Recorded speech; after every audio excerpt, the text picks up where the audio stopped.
Wabah virus corona membuat pemerintah Indonesia menetapkan status darurat kesehatan masyarakat karena jumlah pasien positif telah menembus ribuan orang. Kekhawatiran lain pun muncul, ini berkenaan dengan pengelolaan limbah medis.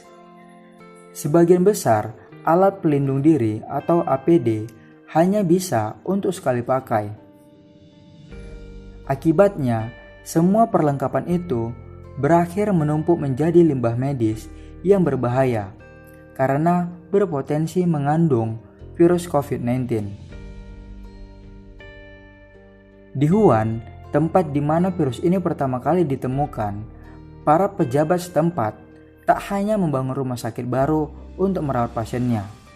Mereka juga harus membangun pabrik limbah medis baru dan menyebarkan 46 fasilitas pengolah limbah secara mobile.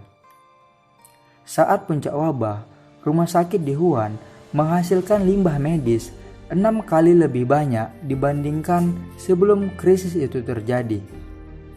Dalam sehari, rumah sakit menghasilkan limbah medis hingga 240 metrik ton, setara dengan berat paus biru dewasa.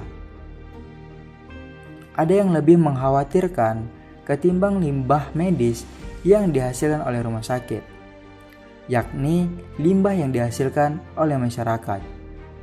Beberapa orang dengan gejala COVID-19 ringan akan melakukan isolasi mandiri di rumah. Persoalannya adalah perlengkapan medis seperti masker atau sarung tangan yang dia kenakan tidak mendapatkan penanganan yang semestinya. Ketika masker atau sarung tangan bekas itu dibuang ke tempat sampah seperti biasa, itu akan sangat membahayakan pekerja kebersihan yang bertugas mengangkut sampah setiap hari. Pasalnya, dari sejumlah studi, virus dapat bertahan hingga beberapa hari di benda padat. Risiko ini sebenarnya bisa diminimalisir, yakni dengan membungkus limbah medis ke dalam wadah dengan benar. Misalnya, plastik yang cukup tebal dan mengikatnya dengan kencang.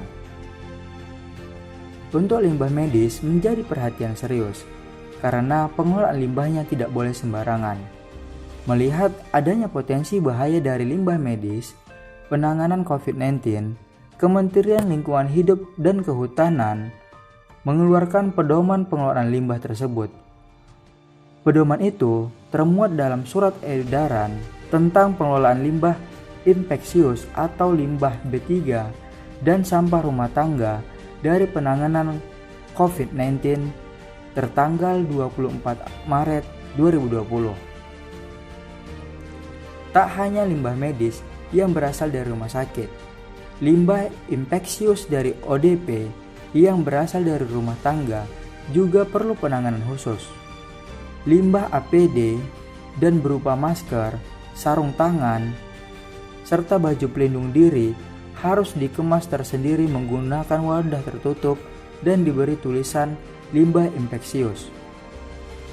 Kemudian, petugas dari dinas yang bertanggung jawab di lingkungan hidup, kebersihan dan kesehatan melakukan pengambilan secara rutin dari setiap sumber untuk diangkut ke lokasi pengumpulan yang telah ditentukan sebelumnya diserahkan ke pengelola limbah B3.